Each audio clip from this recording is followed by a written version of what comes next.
Just remember her saying, I have problems, and then just in and out like nothing. That is St. Augustine Episcopal priest Father Matt Marino speaking publicly for the first time since being stabbed in downtown St. Augustine more than 2 weeks ago. And this evening, he is speaking exclusively with First Coast News anchor Rich Donnelly. Rich.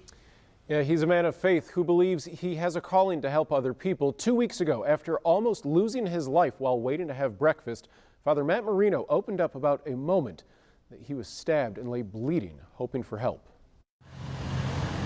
I'm just sitting there at a breakfast joint with a friend, and this girl walks past, turns, looks at me and says something like, I have problems.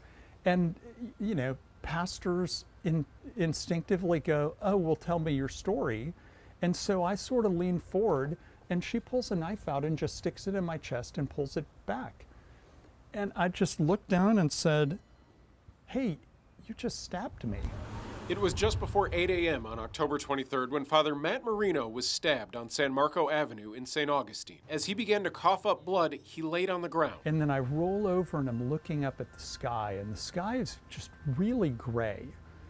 And I remember sitting there thinking, this is a really, really weird way to die. I mean, I had a lot of important meetings today. All jokes aside, the priest said he had an unscheduled meeting that he believes may have set the tone for the rest of his ordeal. And then I remember thinking, well, I just don't want to go like this.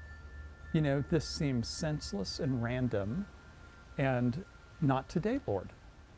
And I felt like the Lord said, okay. It's natural for a priest to believe in a higher power, but the fire truck that responded to the 911 call was actually blessed by Father Matt 3 years earlier. And that's not all. I was told by the fire chief that someone from Customs and Border Patrol, a training officer, was driving by and saw me on the ground and happened to be the one person in the county that had a combat chest seal in his car. 22-year-old Ariana Gibbs is charged with second-degree attempted murder for the attack on Father Matt. She has pleaded not guilty. Who knows why? Why do random things happen? So I know a completely random thing happened to me. And then I know that a series of apparently random things conspired to make sure I'm still here today.